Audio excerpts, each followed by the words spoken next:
For 3 years, something stalked the French countryside and tore people apart.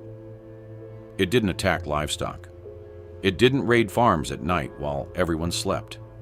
It hunted people, specifically, deliberately, in broad daylight, in the middle of open fields, in full view of witnesses who could do nothing but run. They called it the Beast of Gévaudan. But even after the royal hunts, the bloodshed, and the panic that gripped an entire nation, no one could fully explain what they were really hunting. And that question still doesn't have a clean answer. Gévaudan was not a place where people expected to become prey. It sat in the Massif Central, the mountainous spine of southern France, remote, poor, and largely forgotten by the aristocracy in Paris. The people who lived there were farmers and shepherds, tough people. They knew wild animals. They knew wolves. They dealt with wolves their entire lives. But what arrived in the summer of 1764 was something different. The first confirmed attack happened on June 30th, 1764. A 14-year-old girl named Jeanne Boulet was watching her family's sheep near the village of Saint-Étienne-de-Lugdarès. She didn't come home that evening. When they found her the next morning, what remained of her body suggested something no one in the region had ever seen from a wolf. Her skull had been crushed, her throat had been torn out, and the wounds were wrong, too wide, too deep, too precise. The attack was written off as a wolf kill, a terrible one, but just a wolf. It wasn't the last time they would be wrong. Over the next 3 years, the beast would kill, depending on which records you trust, somewhere between 60 and 113 people. Mostly women, mostly children, mostly shepherds in open fields with nowhere to run. The kills shared patterns that disturbed even the most skeptical observers. The beast almost never attacked the torso. It went for the head and throat with a speed and precision that witnesses described as surgical. It could carry a full-grown adult for hundreds of yards before being driven off. It had been shot multiple times by multiple people and kept coming. It had reportedly been hit point blank and simply walked away. And the size. Every witness who survived described something enormous. Not wolf-sized, something else. Word spread the way fear always does, fast and uncontrolled. By autumn of 1764, the entire region of Gévaudan was gripped by something close to mass hysteria. Shepherds refused to go into the fields alone. Villages posted armed guards at night. Priests held special masses to pray for protection. Parents kept their children locked inside. But the beast didn't care about locked doors. It kept hunting. It kept finding people who had no business being found. The story reached Paris within months. The Gazette de France began publishing accounts of the attacks, each one more sensational than the last. The creature was described variously as a hyena, a lion, a creature as big as a donkey, with a hide so thick that bullets bounced off, with a chest like a horse, with claws like a bear, with a tail that swept children off their feet before the teeth ever touched them. This wasn't just local gossip anymore. This was a national crisis. King Louis XV was embarrassed.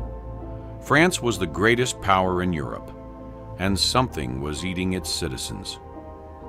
He dispatched his finest wolf hunter, a professional named Denneval, who had personally killed over 1,000 wolves across France, along with 60 trained hounds and a full hunting party. Denneval arrived in January of 1765 with supreme confidence. He would leave 8 months later, without the beast. The hunts were extraordinary in scale. Thousands of men mobilized across the region. Beaters drove through the forest, driving animals toward waiting hunters. Traps were laid with poisoned bait. Nets were strung across valley passes. The beast walked through all of it. During the months that Denneval's teams searched the plateau, the attacks didn't slow down. They accelerated. In a single week in September of 1764, the beast killed 7 people. 7 people in 7 days, while the king's hunters were actively in the field. Something was wrong. Either the beast was supernaturally aware of the hunt, or it was more than one animal, or it was something that didn't behave like a wolf at all. But that wasn't the worst part. The survivors were the strangest element of the whole story. Most people the beast attacked didn't survive, but a handful did. And several of them weren't adults. They were children who fought back. In January of 1765, a group of boys from a village near Villeray were attacked in an open field. One of them, 12-year-old Jacques Portefeuille, didn't run.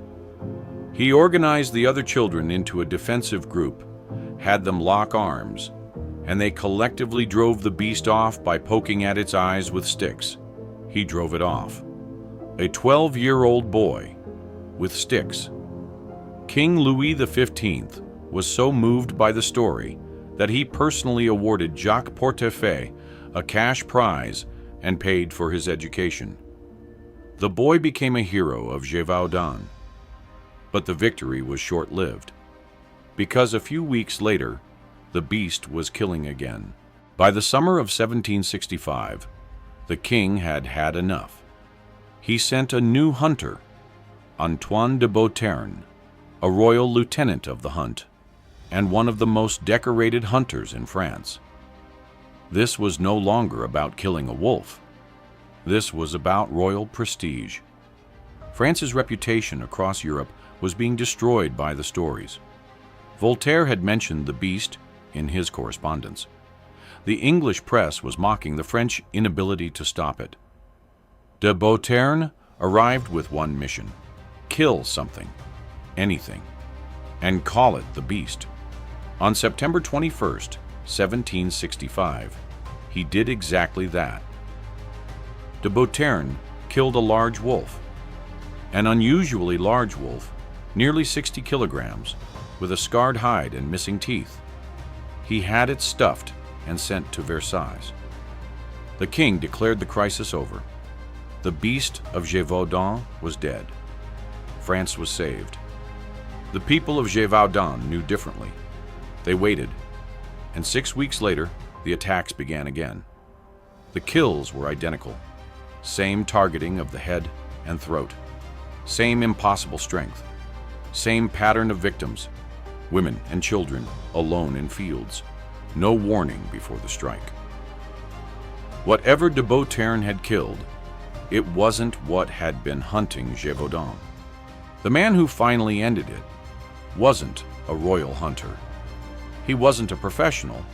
He wasn't sent by the king or blessed by a priest. He was a local farmer and hunter named Jean Chastel, a rough man from the village of La Bessère-Saint-Marie, a man the professional hunters had dismissed. On June 19th, 1767, nearly 3 full years after the first attack, Jean Chastel was sitting in a hunting party at a place called La Sogne d'Auvers, when a large animal emerged from the woods. He shot it once. It fell. The attack stopped, completely, immediately, permanently. Whatever Jean Chastel killed that day, the beast was done. Here is where the story should end. Hunter kills monster. Monster is dead. Everyone goes home. But it doesn't end, because the questions start. Chastel's animal was reportedly transported to Versailles so the king could see it. But the journey took weeks in the summer heat. And by the time it arrived, what remained was too decomposed to identify properly. No one documented it scientifically. No skeleton was preserved. No measurements recorded with any rigor. The physical evidence simply vanished. What was the Beast of Gévaudan? That question has been argued about for 2.5 centuries, and the argument is not settled. The wolf theory is the simplest explanation, and it's probably partially right. The region had wolves. Wolves occasionally attack humans. A wolf with mange, or one that was old and had lost the ability to hunt deer, might turn to easier prey. But the witness accounts don't fit a single wolf. 60 kilograms was almost double the weight of a large male wolf. The attacking pattern, aiming for the skull and throat rather than the body, was unusual. The resistance to gunfire, documented multiple times by credible witnesses, is harder to explain. Wolves don't usually absorb bullets and keep moving. Some researchers have proposed that the beast was a hyena, a captive animal, perhaps escaped or released from a private menagerie owned by a local noble. Hyenas are large enough. They go for the head. Their hide is genuinely difficult to penetrate. And they don't behave like wolves, which would explain why every experienced hunter in the region kept saying something felt wrong. But there's no record of a missing hyena, and hyenas don't naturally inhabit France. Then there's the theory that has haunted Gévaudan for centuries, that Jean Chastel knew more than he ever admitted. Chastel was a complicated man. He'd been imprisoned briefly, just before the hunts. Some accounts say for fighting with a local noble. Others say for suspicion of involvement with the attacks themselves. The charges never stuck. He was released. And then he went out and killed the beast. The timing bothered people. Why did Chastel succeed, where royal hunters with hundreds of men and trained hounds had failed? Why did he wait so long? Why, some accounts suggest, did he stop to read from his Bible before taking the shot, as if the moment had been planned? And then there's the oldest, darkest whisper, that the beast wasn't a wild animal at all, that it was a trained creature, a large dog, perhaps crossbred with a wolf, deliberately used to hunt humans, controlled by a handler who disappeared from history without leaving a name. This theory has never been proven. It has also never been fully dismissed. Here is what we know with certainty. Between 1764 and 1767, a creature killed somewhere between 60 and 113 people in the Gévaudan region. The lower number is confirmed in official records. The higher number includes attacks that weren't formally documented. At least 49 people survived attacks, scarred, traumatized, but alive. The victims were overwhelmingly female. The kills were extraordinarily precise. Multiple shooters failed to stop the animal despite direct hits. 2 animals were officially killed and declared the beast, yet the attacks only stopped after the second killing. This means either the first animal was the wrong animal entirely, or there was more than one creature. Neither option is comfortable. The families of the victims have their own answer, and it doesn't involve science. In the villages of Gévaudan, the beast was never just an animal. It was a judgment, a terror sent to punish something, the region's sins, the king's neglect, a specific man's crime. The Catholic Church played into this narrative deliberately. priests told their congregations that the beast was a sign from God, that only prayer and repentance could end it. When Chastel reportedly stopped to read his Bible before firing, local legend turned that into divine intervention. God guided the shot. The prayers had been answered. The evil was gone. This version of the story is still told in the region today, not as superstition, as history. What the Beast of Gévaudan did to France was deeper than the body count. It exposed something. Before the attacks, the people of Gévaudan were invisible, poor, rural, irrelevant to Paris. The beast made them impossible to ignore. And what the government's response revealed was brutal. The king's priority was never saving lives. It was saving face. De Beauterne didn't care whether he killed the right animal. He needed a body to show the court. The people of Gévaudan understood they were disposable, that a stuffed wolf presented to a king mattered more than the families still being attacked, that official declarations of victory meant nothing to people who still couldn't let their children into the fields. And the attacks continued, because the official victory had been a lie.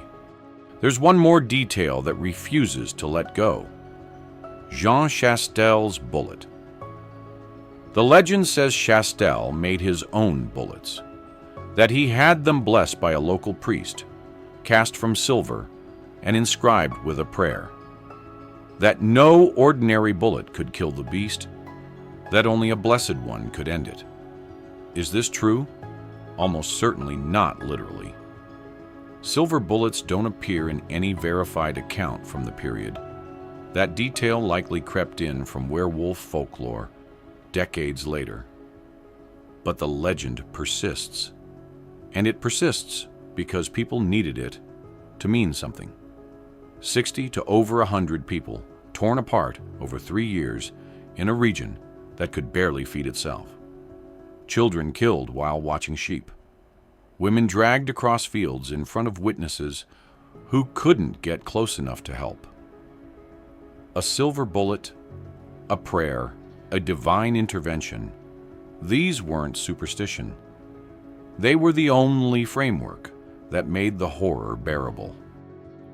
The last confirmed victim of the Beast of Gévaudan was a 19-year-old woman named Marguerite Vallée, killed on June 6, 1767, 13 days before Jean Chastel fired his shot.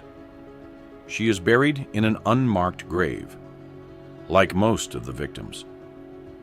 The creature that killed her has no name in any scientific catalog, no skeleton in any museum, no confirmed species. What Chastel shot in 1767 was documented about as rigorously as everything else in this story, which is to say, barely at all. We have the testimony of witnesses, many of whom were illiterate farmers, whose accounts were written down by officials who had their own agendas. We have newspaper engravings that look different from each other. We have royal decrees and hunting records that tracked everything except the animal itself. And we have 250 years of argument that hasn't produced a consensus. The most unsettling theory isn't the one about hyenas. It isn't the wolf-dog hybrid. It isn't even the theory about Chastel. The most unsettling theory is the simplest one, that the Beast of Gévaudan was a wolf. A real wolf, operating with a real wolf's intelligence, that had learned, somehow, that humans were easier prey than deer. That once a predator makes that calculation, it doesn't go back. That the royal hunters failed, not because the beast was supernatural, but because they were hunting the wrong way, in the wrong places, with the wrong assumptions. And that Chastel succeeded not because of blessed silver bullets, but because he was a local man who knew the land, knew the animals' patterns, and got lucky at exactly the right moment. That theory should be the least frightening. But it isn't. Because if that's true, if the beast was just an animal that figured out humans were vulnerable, then the horror of Gévaudan becomes something different. It stops being a mystery about a monster and becomes a story about how quickly civilization collapses when something is actively hunting it. How 3 years of terror turned a region of thousands of people into a population that couldn't let its children outside. How the most powerful government in Europe sent its best men and its best dogs and its best weapons and couldn't stop it. How ordinary people, abandoned by their king, eventually had to solve the problem themselves. Jean Chastel died in 1789, the same year the French Revolution began. Whether that's a coincidence or a poetic irony depends on how you read history. The people of Gévaudan went back to their fields. They rebuilt. The region absorbed the loss the way rural communities always have, quietly, without monuments, without acknowledgement from Paris. The victims became local legend, and then mostly silence. But the beast didn't disappear from memory. It grew. By the 19th century, the story had become mythology. By the 20th century, it had films, novels, scientific papers, competing theories from zoologists and historians and folklorists who all came to different conclusions and were all at least partially right. The Beast of Gévaudan is one of those rare historical events that defies resolution, not because the evidence is gone, but because what evidence remains contradicts itself at every turn. What was the Beast of Gévaudan? The honest answer is, we don't fully know. We know it was real. The bodies were real. The survivors were real. The fear that dismantled an entire region for 3 years was real. We know it was large, larger than any wolf officially on record for the region. We know it targeted humans with an unusual specificity. We know it survived multiple gunshot wounds. We know that 2 animals were killed over the course of the crisis, and only one actually ended the attacks. We know the French government lied. We know the people who lived through it believed they had encountered something outside the natural order. And we know that Jean Chastel, a rough farmer with a blessed bullet, or just a lucky shot, ended something that the French military could not. What we don't know is what he actually killed. And in 258 years, no one has managed to prove it beyond doubt. There's a region in southern France where people still don't go into certain parts of the forest at dusk. Not because of superstition, because of memory. Because the stories were told from grandmother to child for 2.5 centuries, and they don't thin out with repetition. They get heavier. Whatever hunted Gévaudan is long dead. It has to be. But the landscape where it hunted hasn't changed. The same plateaus, the same tree lines, the same open fields where shepherds stood alone and realized too late that something was watching from the edge of the trees. The Beast of Gévaudan was never fully explained, and that is exactly what makes it never fully go away.